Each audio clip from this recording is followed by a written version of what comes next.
അയൽവക്കം അത് വേറെ തന്നെ ഒരു ഹദീസിലും ഖുറാനിലും ആയത്തിൽ പോലും പറഞ്ഞു വെക്കുന്നത് എന്താ? അതായത് നിങ്ങളുടെ അയൽവക്കത്തുള്ളത് അമുസ്ലിമാണ് എന്നുണ്ടെങ്കിൽ ആ അമുസ്ലിമിന്റെ അടുത്ത് നിങ്ങൾ രൂക്ഷത അവിടെ പ്രകടിപ്പിക്കുകയും അവനെ എങ്ങനെയെങ്കിലും മുസ്ലിമാക്കി മാറ്റണമെന്നാണ് ഇസ്ലാം പഠിപ്പിക്കുന്നത്. അപ്പോ നിങ്ങളുടെ അയൽവാസിയെ ആദ്യം മുസ്ലിം ആക്കണം, എന്നിട്ട് അവൻ പട്ടിണി കിടക്കുന്നുണ്ടെങ്കിൽ അവന് ചോറും കൊടുക്കണം. ഇതാണ് ഇസ്ലാം പഠിപ്പിക്കുന്നത്. അപ്പൊ ഇത് കേട്ടിട്ട് നിങ്ങൾ തെറ്റിദ്ധരിക്കരുത്. അമുസ്ലിം ആയിട്ടുള്ള അയൽവാസിക്കും കൊടുക്കാം എന്ന് ഇസ്ലാം പഠിപ്പിക്കുന്നു എന്നൊന്നും നിങ്ങൾ തെറ്റിദ്ധരിക്കണ്ട. എന്തുമാത്രം പച്ചക്കള്ളാണ് ഈ ആരിഫ് ഹുസൈൻ പ്രചരിപ്പിക്കുന്നത്.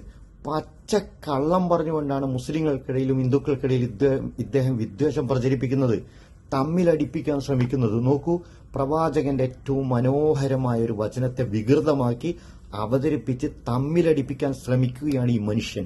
നോക്കൂ, ഇസ്ലാമിൽ പ്രവാചക വചനങ്ങൾ ക്രോഡീകരിക്കപ്പെട്ട ഏറ്റവും പ്രധാനപ്പെട്ട 6 ഗ്രന്ഥങ്ങളാണുള്ളത്.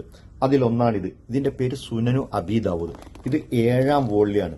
ഇതില് 5152 5151 ഹദീസുകൾ നമുക്ക് പരിശോധിക്കാം.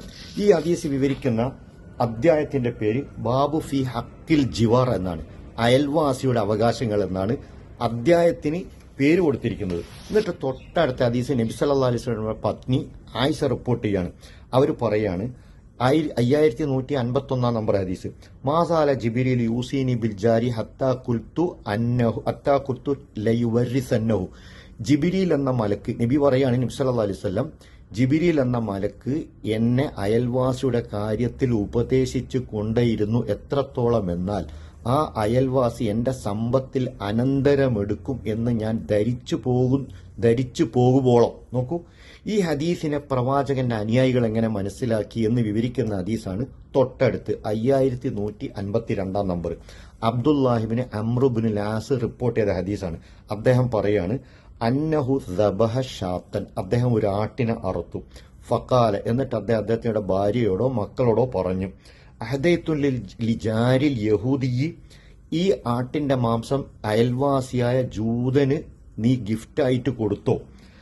എന്നിട്ട് അദ്ദേഹം കാരണം പറയാണ്, കൊടുത്തോ എന്ന് ചോദിച്ചിട്ട് അതിന്റെ തെളിവ് പറയാണ്, ഫഇന്നി സമിഅതു റസൂലുള്ളാഹി സ്വല്ലല്ലാഹു അലൈഹി വസല്ലം യഖൂൽ, നബി സല്ലല്ലാഹു അലൈഹി വസല്ലം പറയുന്നത് ഞാൻ കേട്ടിട്ടുണ്ട്. എന്താ കേട്ടത്? മാസാല ജിബ്രീൽ യൂസീനി ബിൽ ജാരി ഹത്താ വലൻതു അന്നഹു സയുവരിസുഹു. ജിബ്രീൽ എന്നെ അയൽവാസിയുടെ അവകാശത്തിന്റെ കാര്യത്തിൽ ഉപദേശിച്ചു കൊണ്ടേയിരുന്നു. എത്രത്തോളം എന്നാൽ ഞാൻ അയൽവാസി സമ്പത്തിൽ അനന്തരമെടുക്കുമെന്ന് ധരിച്ചു പോകുമ്പോളം.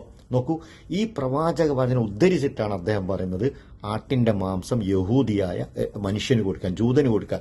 അദ്ദേഹത്തെ മതം മാറ്റിയിട്ടില്ല. അദ്ദേഹത്തോട് രൂക്ഷമായി പെരുമാറാനല്ല ഇസ്ലാം പഠിപ്പിച്ചത്. കൊടുക്കണം യഹൂദിയാണെങ്കിലും എന്നാണ് നബി സല്ലല്ലാഹു അലൈഹി വസല്ലം പഠിപ്പിച്ചത്. അതും അവകാശമായിട്ട്, ഔദാര്യമായിട്ടല്ല. എന്നിട്ട് ഇദ്ദേഹം നോക്കൂ, ഈ മനോഹരമായ വചനത്തെ വികൃതമാക്കി മുസ്ലിങ്ങൾക്കിടയിൽ ഹിന്ദുക്കൾക്കിടയിൽ വിദ്വേഷം പ്രചരിപ്പിക്കാനാണ് ശ്രമിക്കുന്നത്. എത്രയും പെട്ടെന്ന് അവസാനിപ്പിച്ചു കൊള്ളണം. ഇതിന് മുൻകൈ എടുക്കേണ്ടത് നാട്ടിലെ നിയമപാലകരാണ്.